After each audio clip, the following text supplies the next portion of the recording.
Octobre Rose, c'est parti pour un mois de prévention du cancer du sein. Avant de recevoir Guy-Albert Ruffin, qui est le directeur de la plateforme de cancérologie, je vous propose de voir que l'association Amazon a commencé à sillonner la Martinique avec une caravane. Aujourd'hui, les bénévoles se sont arrêtés au Marin et à Sainte-Anne. Aurélie Treuil et Fabienne Léonce sont sur place. Regardez. C'est certainement l'image du jour, l'entrée de la ville de Sainte-Anne entièrement repeinte aux couleurs d'Octobre Rose pour l'occasion. C'est aujourd'hui le coup d'envoi de ce mois dédié à la prévention et à la sensibilisation contre le cancer du sein. Alors, l'association Amazon, qui existe depuis 5 ans, va multiplier les animations durant ce mois et elle va sillonner la Martinique avec sa caravane pour se rendre plus près de la population. Après une course en relais réalisée par les bénévoles autour du bourg, ils se sont donné rendez-vous devant l'église de Sainte-Anne.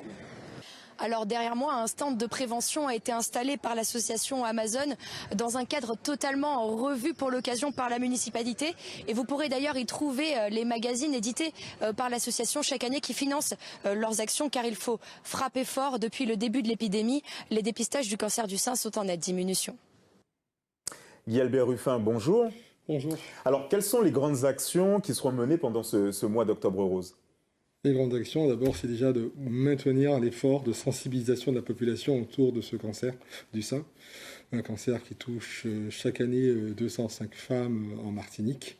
C'est soutenir ces associations. S'il y a plein de choses au programme, et vous voyez, l'association Amazon a déjà donné le pas avec la caravane, mais il y a aussi d'autres associations, dont Matete Singulière, la Ligue contre le cancer, et beaucoup de municipalités. Donc c'est un ensemble de partenaires, d'institutions, d'associations, de volontaires qui sont dans une action pour mobiliser en fait la population sur le dépistage, la prévention et surtout l'accès aux soins. Alors, quel a été l'impact de la crise Covid sur la prise en charge des malades ? Un impact malheureusement que je regrette, c'est-à-dire qu'aujourd'hui, on a vu depuis le début de la crise diminuer dramatiquement le nombre de réponses aux invitations de dépistage. Pour avoir un exemple, nous avons envoyé 41 000 invitations en 2020, on a eu à peine 12 000 personnes qui ont répondu à cette invitation. Et on voit aussi, on a perdu pratiquement plus de 4 000 euros, plus de 4 000 mammographies. Donc, pourquoi, par peur ? Non, parce que vous avez déjà un système qui est embolisé avec la crise Covid. Vous avez une démographie médicale avec notamment les radiologues qui ne sont pas nombreux. Vous avez aussi un effet entonnoir du fait de la crise et d'autres pathologies, ce qui fait que le dépistage ne tient qu'à la réalisation d'une mammographie. Il faut avoir rendez-vous pour faire cette mammographie. Et aujourd'hui, on sait que ce nombre de mammographies a diminué de 4000.